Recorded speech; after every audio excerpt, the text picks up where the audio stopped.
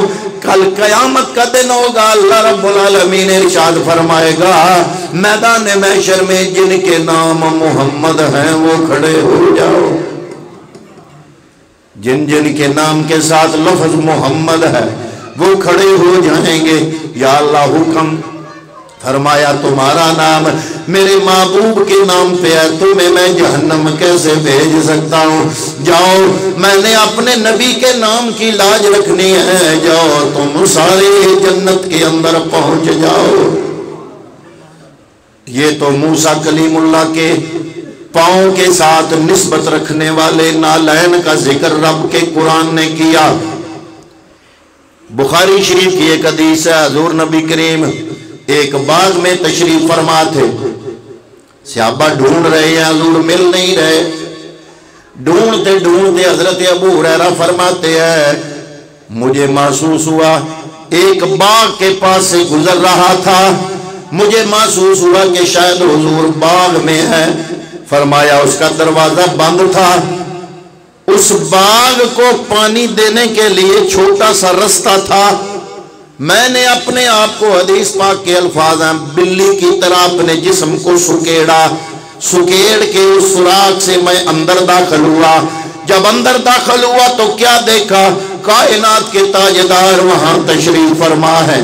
جب میری طرف دیکھا تو مسکرائے، فرمایا اے ابو ہریرہ آ گئے ہو؟ عرض کی یا رسول اللہ آپ کی جدائی برداشت نہیں ہو سکتی. ڈھونڈتے ڈھونڈتے ہم یہاں تک پہنچ گئے. حضرات محترم اتنے میں دروازہ پہ کسی نے دستک دی. حضور نے فرمایا اے ابو ہریرہ جاؤ یہ میرا جوتا لے جاؤ، جوتا لے جاؤ. باغ کا دروازہ کھولو، جو آنے والا ہے اس کو میرا جوتا